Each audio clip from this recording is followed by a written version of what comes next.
The last chapter. This may be a short video. The last chapter, chapter 13. Um, he it was kind of a dry chapter. I'm gonna be honest. It was kind of a dry chapter.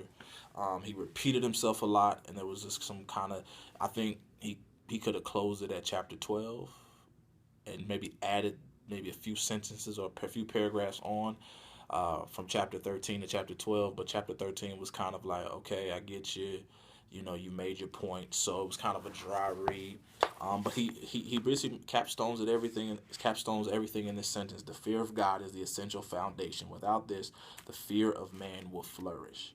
Um, so if we don't fear God, we will fear man. If we do fear God, we won't fear man. Then chapter 13 was a lot of stories, a lot of tales of individuals who had fearing man and how they overcame it.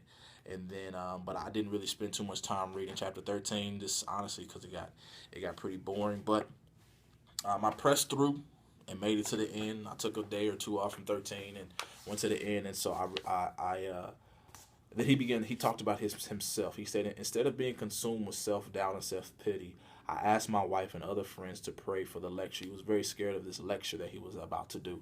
He says, of course I prayed too. I probably prayed more than the week that week than I had in months, but it wasn't the make it a success prayer that I have often prayed. It was a may your name be glorified and may students grow in the knowledge of yourself and obedience to you.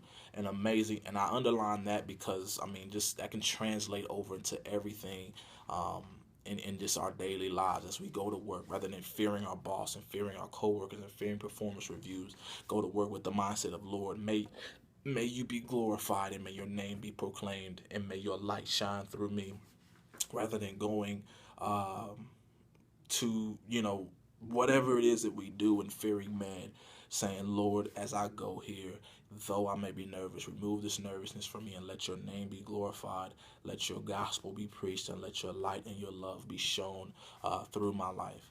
So, in the entire book, actually, this is probably going to be a book that I'm going to either recommend, and I'm probably going to buy me another copy so I can keep it in my office, and then get another copy that I can share with other people. So I may keep this one as my personal copy and go buy another one and share it with people and allow people to borrow that. But I'm definitely going to return back to this book. It was an amazing read and definitely got the build internship training off the ground. Right. So